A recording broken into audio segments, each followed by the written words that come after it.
Good morning, my friend. I hope you're doing well. It is 25 January 2023. The first month of this year is almost done. It's hard to believe. We're getting close to being done with our 21 days of prayer and fasting to start the year. And I'm going to bring you back kind of a throwback Thursday episode today, but it's specifically for the purpose of this. If you did No Slip November, New Thing November with us, if you looked at Isaiah 43 with us and you said, hey, I'm going to forget the former things, God's doing a new thing. And in order for him to do that, I've got to let him make streams where there's been wilderness. I've got to make him make a way where there's been no way. I've got to let him give us a new thing, right? Because the old thing is keeping him from doing the new thing. And then we talked about dry December, about drying things up, about preparing the soil so God can plant a new crop. And we talked about how my friend Jerry Deaver, the farmer, doesn't have a lot to do with his hayfield in December when the snow's covering the ground, but that doesn't mean nothing's happening out there. Okay, the ground is getting ready to burst forth here in another couple months, and there's going to be a crop of alfalfa, beautiful, sweet-smelling, gorgeous alfalfa that feeds the cattle all winter is coming, but it's happening in a way that we can't see it. So dry December was about getting your heart, getting the soil ready so God can do this new thing and plant something and grow something new in your life. And now we're in January. We're talking about taking this first part and just kind of clearing our minds and getting ready to go. We've done all this work to be ready, and now it's time to begin this work, whatever it is. Maybe you got something out of your way, and God's starting to give you dreams again, okay? And if you've been using substances, alcohol, television, gambling, relationships, whatever, you've been surrogating, if you've used something as a surrogate, I don't know if surrogating is a real word, if you've been using something as a surrogate, so you don't have to process or deal with something else, then that has been keeping you from dreaming dreams or planning or doing things to look at the future. If you're stuck in today or paying the tomorrow tax from yesterday, then you're not able to think about the future. And frankly, friend, if somebody, this is going to hit close to home for me, because when you have had a great loss or you're dealing with grief, it can get easy just to get stuck in this process of just trying to get through today. But if you're still alive and drawing breath, God has work for you, my friend. And your job is not to just live out today. Your job is to be participating in life and getting out there and getting involved in something. And he's got a dream and a plan for you, because he said so in Jeremiah 29:11. I have a plan for you, a plan to prosper you, not to harm you, a plan to give you hope and a future. It's not to just stay stuck. So it's time to dream dreams again, okay? And once you've had that dream, once you've cleared away all the muck and you've gotten rid of the old thing and stopped looking back at the past and you've gotten your brain ready to stop participating in your own demise, then you're ready to move forward and look into the future again. You're not too old. You're not too sick. You're not too broken to be useful to God in some way. But the one thing that keeps us stuck sometimes is this idea that whatever it is that we can do isn't going to be enough, or it's too small, or it's too late, or it's too far, as my granddaughter Scarlett used to say, too late and too far when she was tired. But I just want you to remember, there's a little scripture in Zechariah 4:10 referring to the beginning of the rebuilding of the wall. And that's why I'm going to bring you this episode back today. And he says, hey, the wall has got to start with the first brick, right? It's got to start with the first picking up of a hammer. And he says in Zechariah 4:10, do not despise these small beginnings, for the Lord rejoices to see the work begin, to see the plumb line in Zerubbabel's hand. So it's God saying, hey, I'm just glad you're getting started. I see you picking up that tape measure over there, Zerubbabel. I'm rejoicing that you're starting. Listen, friend, if this is day one of your recovery, God and all of us are rejoicing with you in that. If this is day 35, we are rejoicing with you in that. If this is the day that you said, you know what, I'm going to set aside some money and I'm going to start my investment account today. I'm going to begin my financial recovery today, then we're all rejoicing with you in that. We are ready for you to get after it. And it might be small. It might be $5. It might be that you sent the text to say, don't call me anymore, to that person that you shouldn't be involved with. It might be that you changed jobs because you've got a bigger dream than your current work is allowing you to do. It might be that you poured all your alcohol down the sink and you're not going to drink it anymore, and you're getting some help to deal with that problem. And if so, this is day one of whatever it is, or day 3 or 7 or 8 or 10 or 5 or whatever. God is rejoicing with you in that. The work is best begun than thought about. Lisa and I were talking about this idea we have of getting our kids involved in some business around my books and the things that we talk about on the podcast, and maybe making some T-shirts and all that. Maybe some T-shirts with some of our slogans like "You start today" or "You can't change your life until you change your mind." And we said, it sounds like a silly thing, but you can't sell 1 million T-shirts if you don't have one available on your website, right? You can't sell a car if you don't have a car for sale, right? You can't accomplish your dream, my friend, if you don't start the work. You got to pick up the hammer and you got to get after it. So I'm going to bring you back this episode we talked about from September during the 30 Good Decisions month that we did back in September. And we talk about John Swanson's work. We talk about James Clear's work. We have a little music from Tommy Walker. And I just want to give you this idea. Pick up the hammer. It's time. You've been dreaming your dreams. You got the stuff out of your way. You've taken on the yoke of a better burden, and you're ready to get after it. Don't let the idea that whatever you have is too small or too insignificant or it's too late or it's too far. Don't let that keep you from picking up the tape measure or picking up the hammer and getting after it, because God is going to rejoice when you do so. That little step of faith will be met by Him, and He'll say, let's go. Let's get her done. Right? And we're ready to celebrate with you. You have a great cloud of witnesses here. 80 countries downloaded the podcast last week. We're all pulling for you, friend. We're wanting you to succeed. We're wanting you to get after it. And for heaven's sake, we want you to start today. Good morning, my friend. Hope you're doing well. We've been talking about different ways to make decisions about what you're going to do on a given day or a given month or a week or whatever.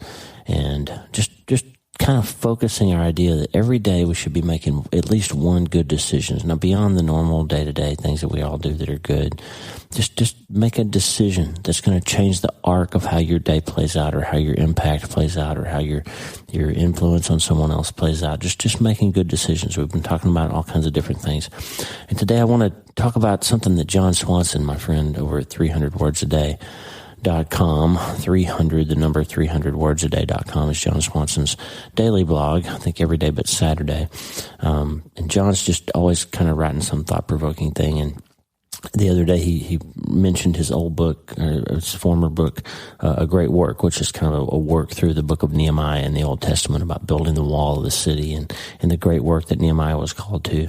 And John did a little post a week or two ago that was just about how do you tell if a work is great, and how do you tell if it's for you? And then in the same day that I read that, James Clear's weekly blog, which if you're not reading James Clear, he wrote a book called Atomic Habits, which is really helpful for just kind of organizing your habits and your productivity and your systems in your life to help you be more productive.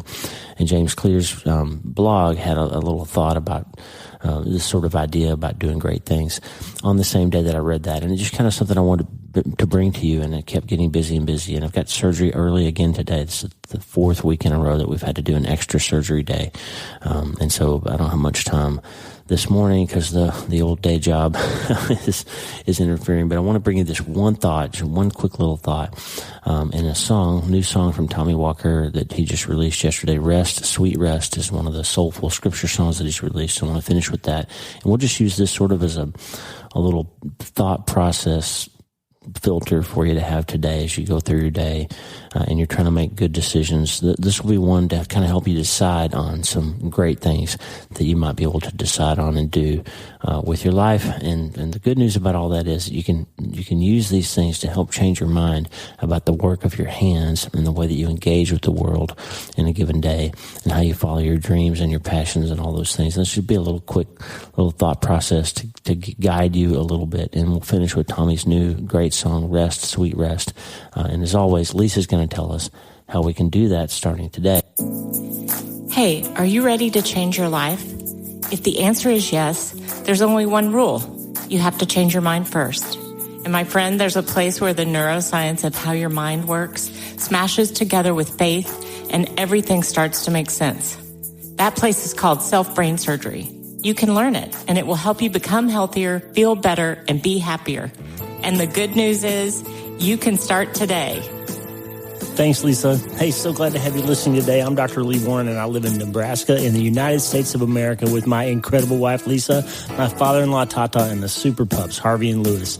I'm a neurosurgeon and an author, and I'm here to help you harness neuroscience, the power of your brain, faith, the power of your spirit, and good old common sense to help you lead a healthier, better, happier life. Listen, friend, you can't change your life until you change your mind, and I'm here to help you learn the art of self-brain surgery to get it done. If you like the show, please subscribe so you never miss an episode, and tell your friends about it. If you tell 2 or 3 friends this podcast was helpful to you, imagine how much good we can all do around the world together. I'm Dr. Lee Warren, and I'm here to help you change your mind so you can change your life. Let's get after it. All right, so let me tell you what John Swanson said. John wrote a great post, and I got his permission to sort of just quote him on this. He said it was great to share his work. So he had this email called What Makes a Work Great? So sometimes we feel like we're being called to something big, starting a business, starting a ministry, changing jobs, marrying somebody, doing these things, maybe starting a nonprofit, maybe doing something that seems big and scary.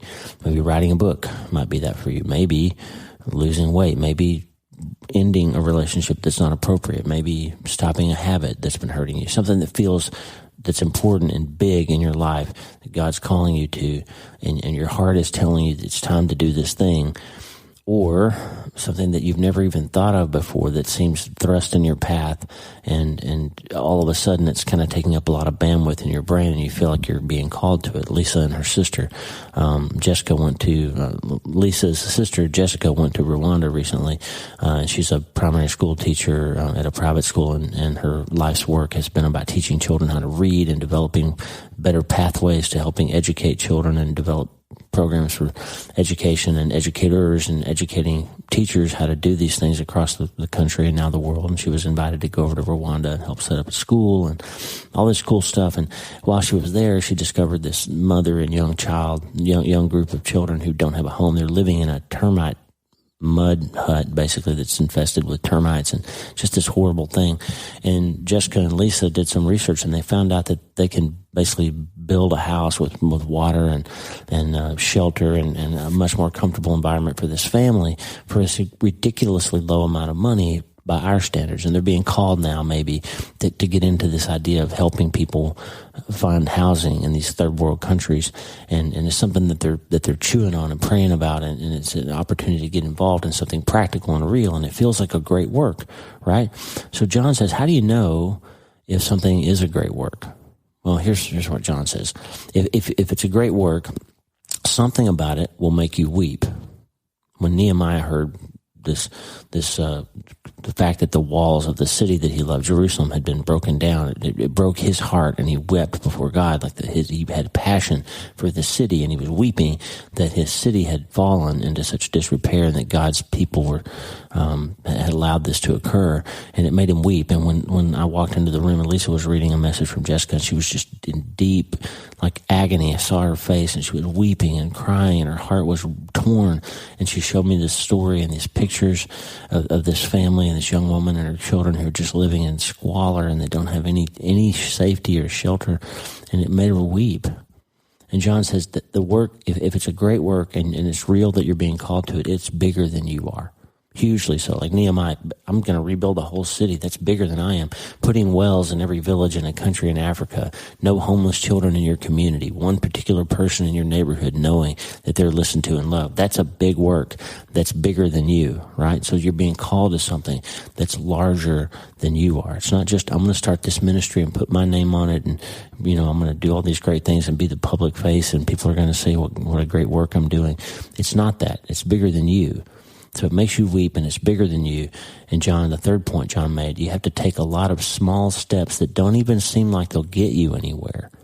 Think about how Nehemiah's crew built that wall. It started with one rock at a time, one brick at a time. As my dad always says, you're going to eat an elephant. You take one bite at a time. And all these little steps don't seem very important until all of a sudden some time has passed and the work is continued and you've got some progress made. That segues into what James Clear wrote about on the same day that I read John's work. James Clear said this, and his website is jamesclear.com. No, hard to forget that, right? JamesClear, CLEAR.com, jamesclear.com. Every week, every Thursday, he sends out a 321 little email. It's great, and it's very helpful. Not spiritual at all, but just great wisdom, kind of organizational stuff. And here's what he said that same day. So I feel like it's a God thing. I got these two emails in the same day. James Clear said, be great in small ways. Writing 100 words a day doesn't seem worthwhile when you see people publishing bestsellers. Exercising for 10 minutes doesn't seem very valuable when you see world records posted on Instagram. But winning the next 10 minutes of your life, I said your life, he said, winning the next 10 minutes is its own form of greatness. People are so busy wishing for more time and better resources that they fail to make the most of the time and the resources they have. Be great in small ways, and you may be surprised by what you've achieved within a year or two. Friend, this is the secret to unlocking generational wealth for your family. If you've got young children, start an investment account for them and put 10 or 15 or 20 or 25 or 50 or $100 or however much you can afford into that thing every month for your kids. Every month, little bits of money that you can scrape up. By the time they're 18, if you leave it alone and never touch it, then when they retire at 60 or 65, that little account that you built up over the course of all those little tiny deposits that you made will be worth a couple of $1 million. Just do that research and look at the power of compounding over time. Those little 5 and 10 and 15 and 25 and $100 deposits that you make for your kids now can create generational security and financial freedom for them and their children, if you just take that little step. So James Clear said, be great in small ways, right? So these little things that we don't seem important, like John says, stacking those bricks up, eventually all of a sudden you can start to see, and other people can start to see, wait a minute, we got a wall going here. You guys were just putting bricks down, but now we can start to see it. We can start to get behind this idea that you're building something that really matters. And maybe if people start building houses in Rwanda and they do 2 or 3 of them, maybe somebody else gets involved and somebody with deeper pockets says, wait a minute, this could work. And let's take this whole village and make sure nobody's homeless. Maybe something like that could start to progress and turn into a real thing that makes a huge impact in the world for the kingdom, right? So something about it makes you weep, and it's bigger than you are, and you have to take a lot of small steps that don't seem like they're going to get you anywhere. Write that 100 words today. Got a friend named Christy who writes books, and it's been a while since she wrote. And the other day on Instagram, I just challenged her a little bit. Hey, write us another book. We need another one of your books, Christy Truitt. And you know the way you do it is you write a little bit every day. And then all of a sudden you've got a story that's making sense and starts building up. And all of a sudden you've got a book, right? It doesn't just pop out of your head. It's a lot of little steps that take place over a long period of time. It makes you weep. It's bigger than you. You have to take lots of small steps. And then John says, doing the work transforms you. So when you call to this big work, you'll realize, hey, if I get into this thing, it's going to necessitate some changes in my life. I'm going to have to scrape off some things that don't give me the time to do that. I'm going to have to make some changes. Nehemiah was not a seasoned leader when that project started. He grew into one over time because he was called to that work, and he recognized that he was going to have to become better at organizing and inspiring and leading people in order to accomplish the great work to which he was called. And then God calls you to do it.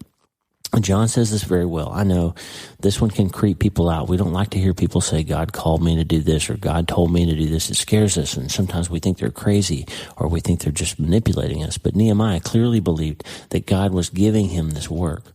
We don't always understand the mechanics of God's calling, and we have clear and tragic examples, John says, of people who attach the name of God to their own projects. But Nehemiah was clearly responding to the direction that God had given him. And I'm going to give you one simple little test. 1 John chapter 4 says that we can test spirits. He says, beloved, do not believe every spirit, but test the spirit to see whether they're from God. So in other words, you feel called to something, check it out and be diligent and pray about it and say, God, is this really you?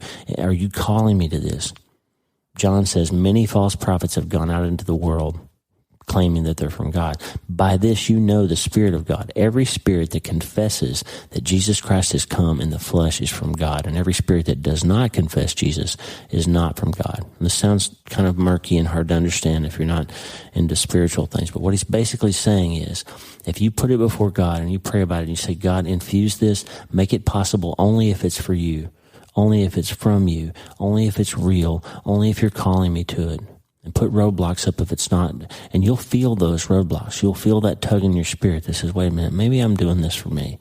Maybe this isn't really where I'm supposed to invest myself. And you'll know the difference between God's leading and his opposition and sort of a false leading or false roadblocks that come along. Because there's always going to be opposition, right? You'll know in your heart, this is a challenge I can overcome, or I'm being told here that this is a no. I'm not supposed to follow this. You'll know. It's pretty clear. If you put yourself and test that spirit, pray about it, fast about it if you need to, think clearly through it. Don't just jump on everything that feels like it might be a good opportunity. So God calls you to do it. And John says, it matters enough that you ache when you can't accomplish it quickly enough. And it's big enough that you can't accomplish it quickly enough. That's really important. So you hurt for it, you long for it, you have passion for it, you want those kids to have a better place to live, and you know it's going to take time to do it right. So you're not going to just rush into it. And it hurts you that it's going to take time, but at the same time, you know you have to do that work properly. Those guys building that wall, if they didn't, put the cement down right, if they mixed it too thin, if they cut corners or didn't do the job right and got those walls up quickly, then they would fall down, right? If you don't do it right, you're not going to accomplish what God's calling you to, and the great work that you've been called to will not be great, and it won't honor Him, and it won't accomplish its purpose because you didn't do it right. You went too fast. So it hurts you that you can't go fast enough, but you know you've got to take the time to get it done. John says every day working on a great project excites you, drains you, and some days blesses you. And this is an important one. The work is not about you. It's a tough one. The great work is about somebody else, about other things. It's about a bigger mission than you. It's not about you. I'm losing weight, but it's not a great work if I do that. My weight loss goal is not a great work I'm being called to, right? Now, it may be me getting more fit so I can have more stamina, so I can serve people better, so I can accomplish more, so I can work harder and achieve more and live longer and inspire more people, or whatever. Maybe me changing my lifestyle will inspire other people to do so. Maybe that is a great work, right? But it's not about me in that context. John says it takes so long that you can't do it in a day, but the choices of each day matter in whether you can get it done. Can't do it in one day, but the choices you make, like James Clear said, be great in small ways. So make those good daily choices, those good daily decisions, those 30 good decisions, if you will, as I'm talking about this month. This is why we're talking about this today. It takes so long, you can't do it in a day, but the choices of each day matter in whether you can get it done. And every day, you have to choose to take those steps we mentioned earlier. Every single day, put those bricks down. Make sure they're square. Make sure that wall's going up the right way. Every day. Great things in small ways. And finally, two more. You may not know anything about how to do the work. That Nehemiah was called to do something he had never done before. Lisa's never built a house in Africa before. Jessica's never done that before. That you're being called to something big. You know it's not about you. You know it's going to take time. You know you're going to have to transform yourself to get it done and to be able to be malleable enough to God that you've got to change because you have no idea how to do this thing you're being called to do. You have no clue how to do this, but you're being called to it. It may have nothing to do with your job that you do currently for a living. In fact, it may cause you to leave your job or start a new job, learn how to do a new thing. And the final one, you cannot not do it. Once you know you're called to it and you know it's bigger than you, it's not about you, it's a great thing God's calling you to. It's going to take time. It's going to take transformation in your heart. It's going to take the ability for you to learn how to do something different than you've ever done before. Then you can't not do that. You've got to do that thing. And you know with all your heart that you got to be fully all in, making that decision to go for it and get after it. There's a story from the Civil War. We told it before on the podcast. Joshua Lawrence Chamberlain and his men are on top of Little Round Top, and the rebels are coming. They're vastly outnumbered. They're out of ammo. And they've got to hold that high ground or the battle's going to be lost. And Chamberlain said later in his life, after he called for a bayonet charge, and they charged down the hill, and 80 or so Union soldiers captured several thousand Confederate soldiers and turned the tide of that battle and won the hill and kept the high ground and overcame. And Gettysburg was won and not lost, and it changed the whole flavor and course of the Civil War. And that's why we have one United States and not two countries here, because that battle was really a turning point in the war. And Chamberlain later in his life said, I had an inability to do nothing. I just couldn't sit there and surrender or retreat. I had to do something. And that's what John says. You can't not do it. Once you know this is the great work to which you're called, you can't not do it. So John Swanson inspired that. I hope it's helpful to you. And I want to give you one more thing to think about. So we're making good decisions. Hebrews chapter 12, the first verse. We've talked about this before. Therefore, since we are surrounded by such a great cloud of witnesses, let us throw off everything that hinders and the sin that so easily entangles, and let us run with perseverance the race marked out for us, fixing our eyes on Jesus, the pioneer and perfecter of our faith. So listen, I always lump these things together. Let us throw off everything that hinders and the sin that so easily entangles. And in my mind, I've always lumped both of those into I got to get rid of sinful behavior category. Everything that hinders and the sin that so easily entangles. But there's two things here. There's an and. Everything that hinders, he says, if you want to run this race, you need to throw off, cast off everything that hinders and the sin that so easily entangles. There's two things, which means not everything that hinders you in your race or in accomplishing your great work or in making a good decision, not everything that hinders you is sinful. Let that sit in for a minute. There's some things that are holding you back from being as productive or as successful or as at peace or as happy or as God-honoring or as mission-oriented as you can be, but they're not sinful. They're just sucking out your bandwidth. There's some things you're involved in that you don't need to be involved in, that you're just saying yes to. No is an okay word. You can say no to things if it's not on mission for you. The holy no, I've called it. No is a complete sentence, our friend Daniel Lucado used to say. So this is wisdom here. You're running a race. You're being called to something big. You've got a great work ahead of you, or maybe a whole bunch of small works. And there's greatness in accomplishing those small things. And God's calling you to it. And he's saying, hey, you've got some stuff in your life that's holding you back. Maybe it's not sinful. Maybe you just are overscheduled. Maybe you need to learn how to rest. Maybe you need to learn how to get more sleep at night so you can be more focused the next day, so your memory will get better, your health will improve. Maybe you need to exercise more. Maybe you need to cut out some of the extracurricular activities that you're engaged in. Maybe you've got some friendships that are draining you, that aren't helping you, and it's time for a different season in your personal relationships. Maybe you've got too many things going on financially and you're overtaxed. Maybe. So think and pray about that. What's a good decision you could make to help you cast off something that's hindering you? That's not sinful. I'm not saying you got to get the needle out of your arm, get out of the crack house. That's not you. If you're listening to this podcast, you're probably not in that situation. So this is not necessarily some sinful thing that we're talking about. It's just something's hindering you. Something's holding you back. So cut it out, cast it off, get rid of it. That's a good decision you could make today, friend. And sometimes that decision is just to rest a little bit and let God clear your mind. Let him minister to you by getting a little bit less hectic in your life. You're being called to a great work. Maybe it's not that season for you, but maybe you're being called to a whole bunch of smaller things or a single smaller thing that's just the right thing for you in this moment, that God is going to help you accomplish God's task and purpose and plan for your life. Maybe you need to rest. Tommy Walker's going to sing Rest, Sweet Rest for us. I'm going to play it after the outro here in just a minute. It's a great new song, TommyWalkerMinistries.org. Check it out. The video's on there. Just a great song. And it'll help you just get this idea of sometimes you need to rest and refocus and reset and reframe and recharge and recreate yourself. And that's a good decision that you could make too. So I wanted to give John Swanson some props today. This was a really good thought exercise for me. Thanks to James Clear and John Swanson. I'll put links to both of those in the show notes and also a copy, the link to Tommy's new song. But just give an opportunity for yourself to evaluate the work that you feel you may be being called to today.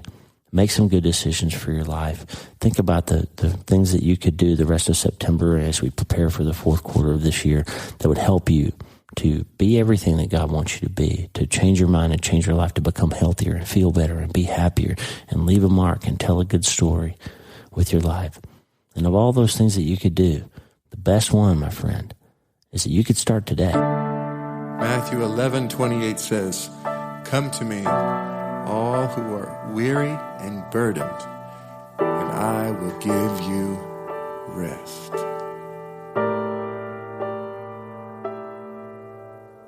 Come, all who are weary, come, all who are burdened, come, and I will give you rest. Come, all who are tired, come,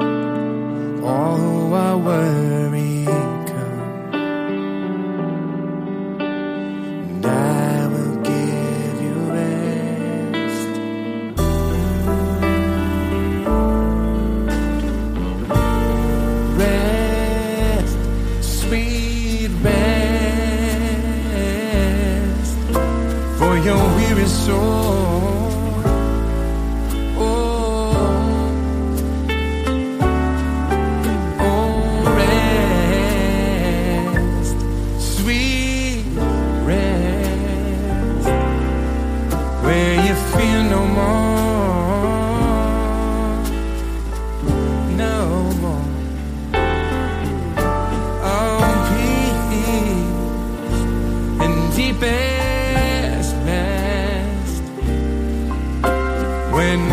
Bow your knee, oh, set your gaze on me. Oh, peace and holy rest.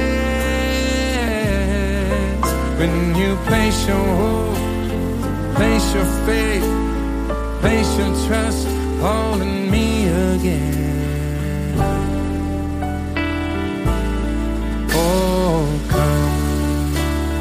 All who are weary, come. All who are burdened, come. I will give you rest.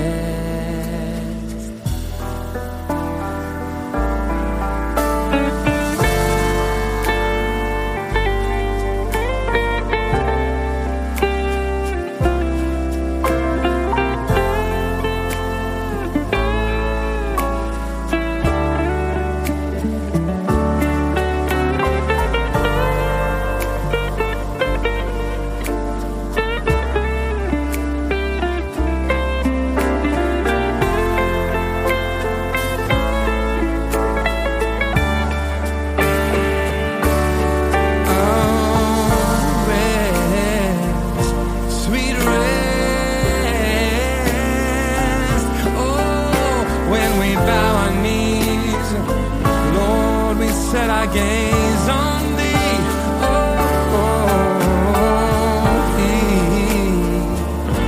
in deepest rest.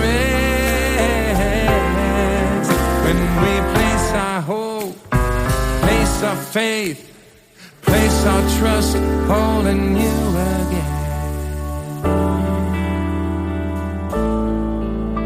Oh, come, all who are weary, all who are burdened, come,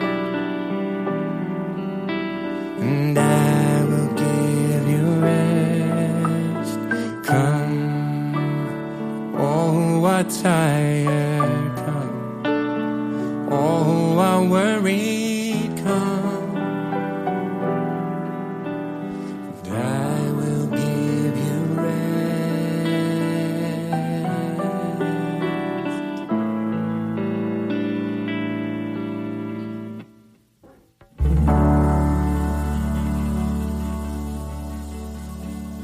Hey, thanks for listening. Please subscribe to the show so you automatically get every episode. And if you like the show, you'll love my weekly letter. Check out my writing at drleewarren.substack.com, drleewarren.substack.com. Get the free newsletter every week for my best prescriptions for becoming healthier, feeling better, and being happier through the power of faith and neuroscience smashing together via self-brain surgery. drleewarren.substack.com. And if you need prayer, go to the prayer wall at wleewarrenmd.com/prayer.